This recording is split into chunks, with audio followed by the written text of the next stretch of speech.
Welcome to another edition of Straight A Walking. We're outside Spencer Martin's Barbershop in Bedford, New Hampshire. Recently voted best barbershop in Greater Manchester, New Hampshire.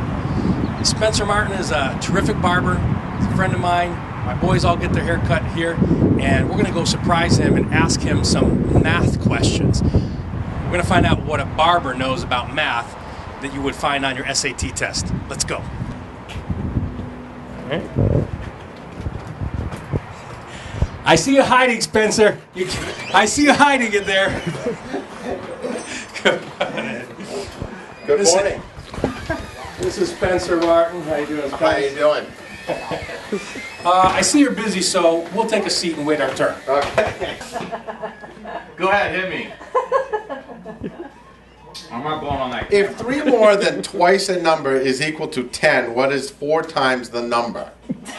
You want a calculator? I brought one just in case. No, because 3 more than twice a number. What number? 3? An unknown number. You have to figure that part out. If 3 more than twice the number is 10. You got me on that one. I was going to say 20, but it's not the answer there. You can use process of elimination, right? That's why we coach some of the kids at home that they could use process of elimination. You can kind of plug these answers into your equation to see if that makes sense. And if you're still at a loss, then we coach them. If you got no idea, you leave it blank and you go on. So that's an option too. I'm going to leave it blank and go on. Oh my goodness.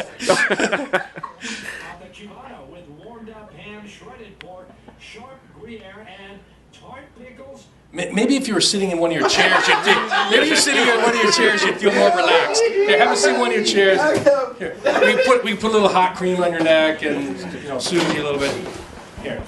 There you go. This is got a pencil. G-rated show. There you go. Can you give me our calculator? This one's a little complicated. How do you pause this thing? Where's the number? Okay. I'm deleting He's it. on. He's pressured. He's just Oh, an anxiety can you attack. figure that out? I guess it's this one. When in doubt, pick C. No, you got kids at home. True, isn't it? Never do that. Never ever do that. You don't care what the answers were previously. Every problem is separate and individual. I would have to say C. Okay, so the question then goes to what is 4 times that whatever that number is. Okay. Oh, but okay. Okay.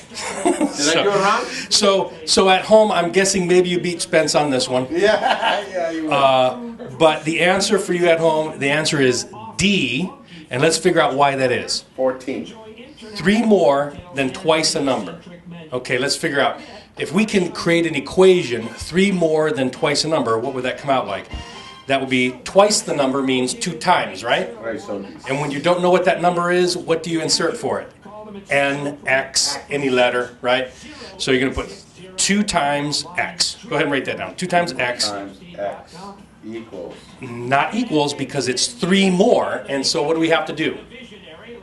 Add 3. So 2X plus 3.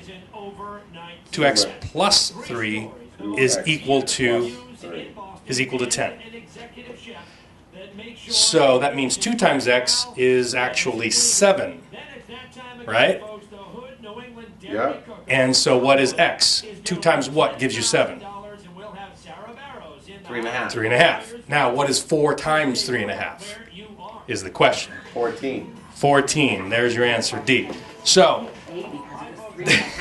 I got that one wrong. appreciate you being a sport and good effort. You get an A for effort. He's got a straight A attitude, doesn't he? Excellent. Excellent. So we have one more problem to do. Let's set him up for the next problem. You guys at home, get ready. Go ahead and read it. Charlie has built houses for 5 years less than twice as long as Freddie. If Freddie has built houses for N years, which of the following expressions represents the number of years that Charlie has built houses? A, N minus 5, B, N plus 5, C, 2n minus 5, D, 2n plus 5, E, 5 minus 2n. Okay, so based on what we talked about before, looking at the language to turn that into math symbols, can you figure out what to do with this problem?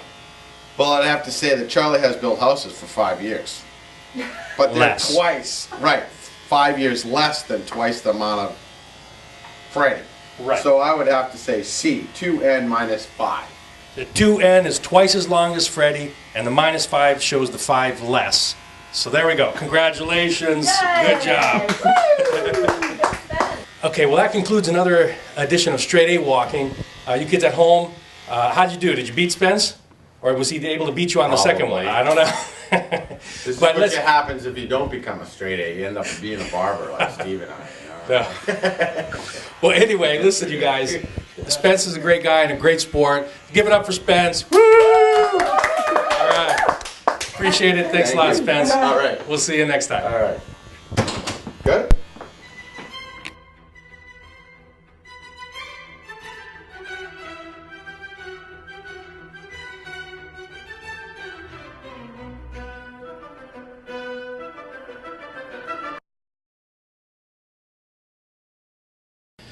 Okay, here we go with a little bit more vocabulary, Straight A Walking.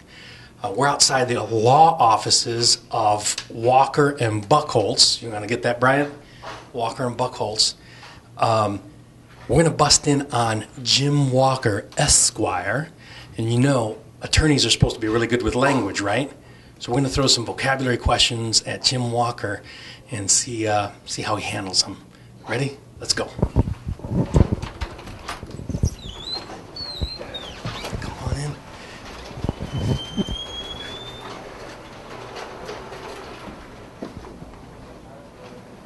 Let's bust in on him.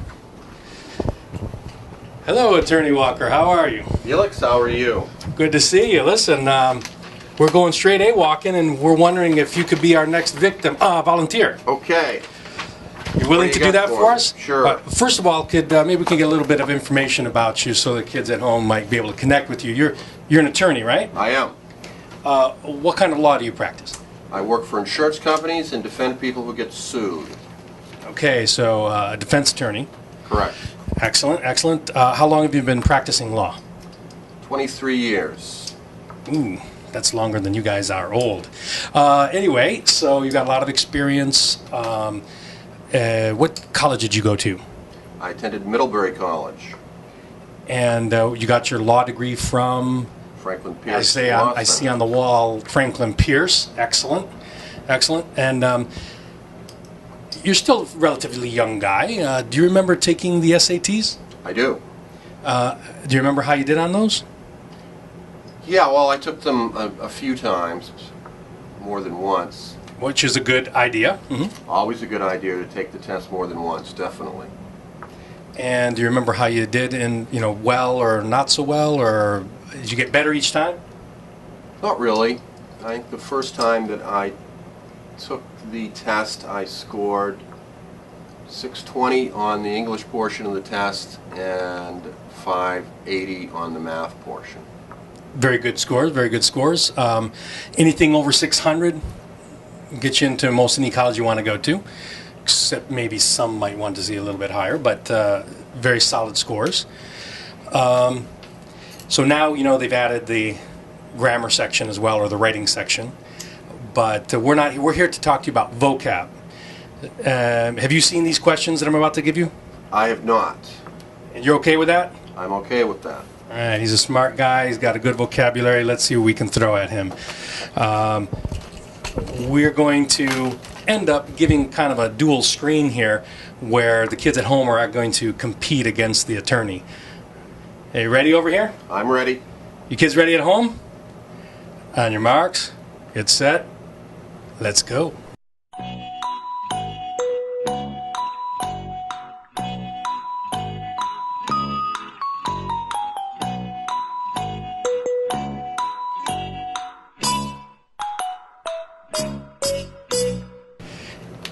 And he has chosen B. Is that your final answer? That's my final answer. Okay, so Sydney Carton. Carton. I'll try that again. So Sidney Carton was a jaded lawyer who was made weary by an inept judicial system. And remember the strategy at home, we're talking about connections between the words. It was because of an inept judicial system that he was made to feel jaded. Now there's some other, good vocabulary in there. What led you specifically to B?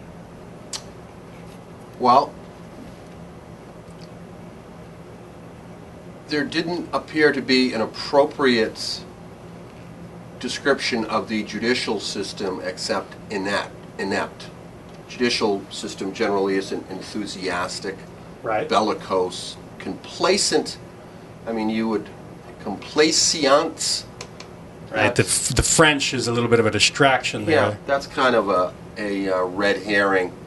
And a banal lawyer doesn't really seem appropriate either. So B is the best choice in my view. All right, so he focused in on, again, in the second blank, judicial system, and he found, maybe this is a little bit critical sounding, but at this point in England, back during A Tale of Two Cities, we picked an inept judicial system, and he said that's the only one that seemed to be relevant to that particular part. Hopefully you made those connections too. I don't know if you were able to beat the attorney or not, but he sure did a great job, and he knows his vocabulary. We're going to try one more. Is that all right? One more. One more time. All right, here's the second and final vocabulary question. Are you ready at home? You ready, Attorney Walker? I'm ready. Here we go.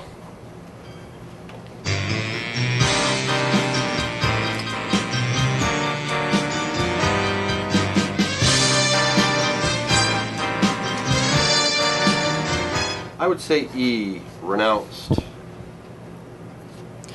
And what would you say were your contextual clues? Well, the contextual clues would be based upon the apology Excellent. Yep.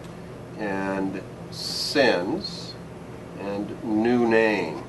So if he had defended his aristocratic lineage, then he wouldn't have apologized for anything. Beautiful. And he wouldn't have taken a new name. Excellent. And there would be nothing sinful about, you would not want to defend your family's sins. Now, if you marginalized would be possible, but renounced appears to be the more appropriate answer in my view. Excellent. So he sees marginalized as a possible answer, but then did you notice how he keyed in on a new name? And when you look at the root of renounced, it literally means rename. So he's apologizing for it, so he has renounced. He's ended up rejecting his aristocratic lineage. Beautiful. Outstanding. Let's give it up for Attorney Walker. Awesome. Thanks, Felix. Thank you. Appreciate your time. Have a nice day. We'll see you next time. Good luck on the test. Welcome to another edition of Straight A Walking.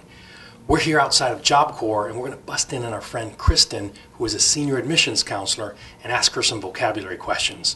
Are you ready? Let's go.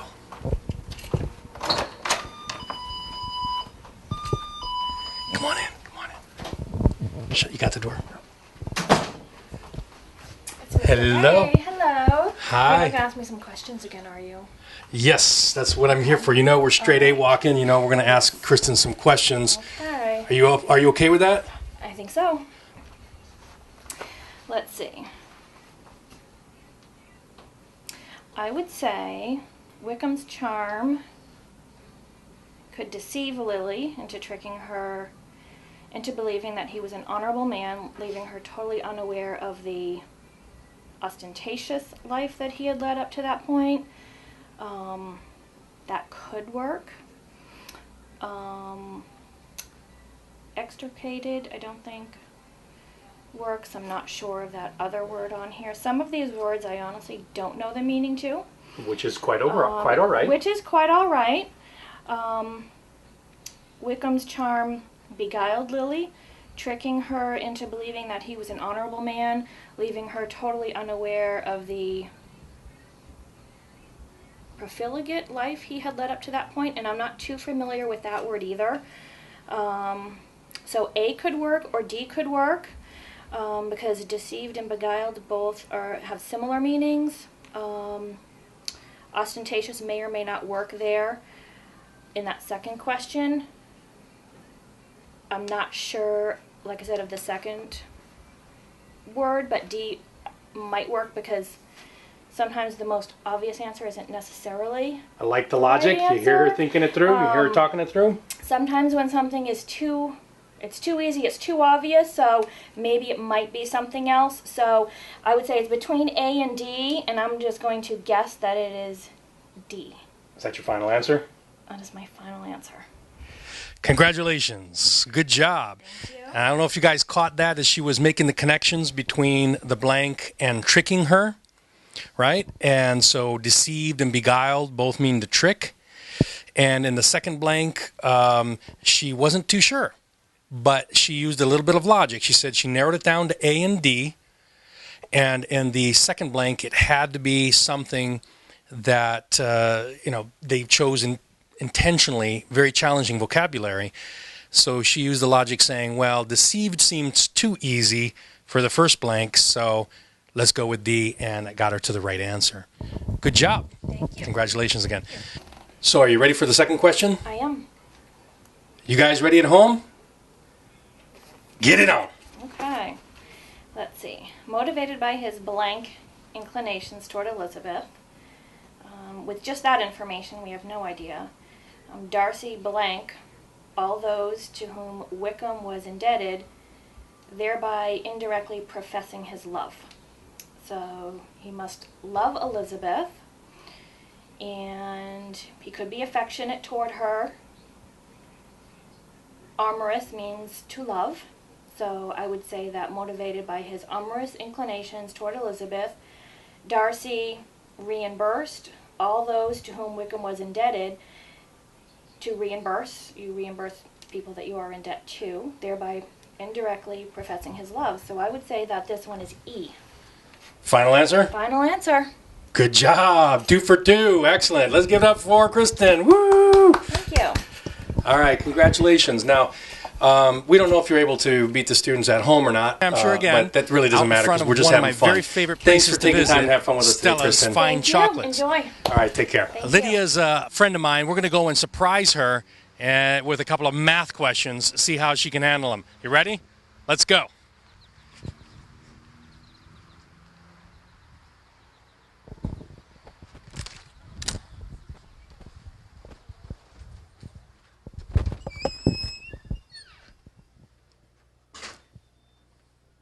Okay, here we go with another edition of Straight A Walking. We got Lydia to come out. She's been in the back making chocolates, I think. Can you tell me a little bit about yourself? Your name is? Lydia Lozier. We've been here at Stella's Fine Chocolates for about 2.5 years now. Great neighbors around here. Great neighbors. Lydia, can I ask you a question? Did you ever take the SATs? Yes, a long time ago. How do you feel you did on them? Do you remember? I don't even remember. I think I did well enough. All right.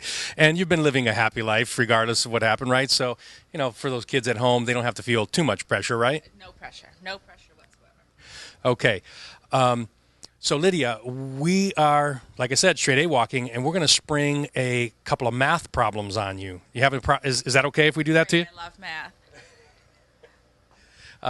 Actually, Lydia's suggesting that she's not a fan of math, so maybe we'll catch her on one of these. But remember, you kids at home, you have the advantage of remembering what the lesson is about that we're about to give her the problem on. So we're going to do the split screen, and are you ready to go? No pressure. Are you ready to go? Sure.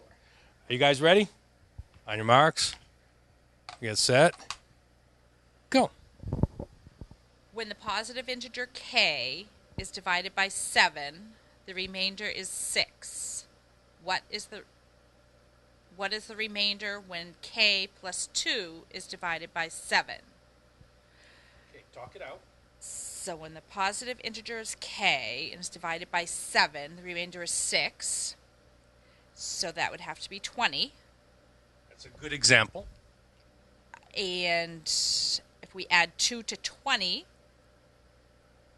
is divided by 7, that would be 22. Right. And so the question is, what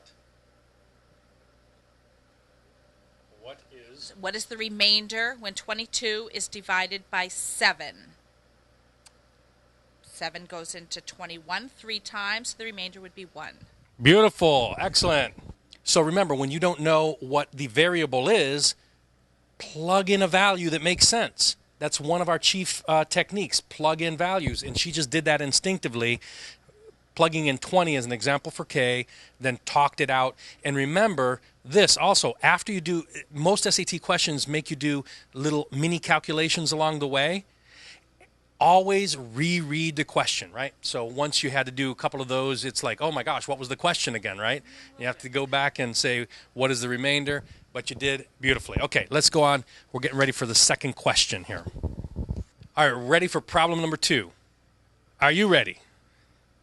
Are you ready over here? I'm going to give it my best shot. As ready as you're ever going to be, right? All right. On your marks, get set, go. M and N are positive integers. If M is divided by N, the quotient is 7 with a remainder of 4. Which of the following expresses M in terms of N? Okay, M and N are positive integers. There needs to be a remainder of 4. Good. You see how she's talking it out for herself? Excellent. So, And M is divided by N. So in order to get M, what do you have to do? I'm thinking I need to multiply. Excellent. So can you use that knowledge right there to narrow down your possible answers? Well, it would have to either be A. No, it would have to be B. Because you're gonna get an answer of 7. Good. A remainder of 4, so it's either going to be B or E. Correct. So if I multiply, 7 times 7 is 49. I need to have a remainder of 4. So that would make M be 53. 7 times 7 is 49 with a remainder of 4. So if M is 53 and N is 7, I think my answer would be E. 7 times 7 is 49 with a remainder of 4. Excellent. Congratulations once again. You guys catch again how she was talking the problem out to herself.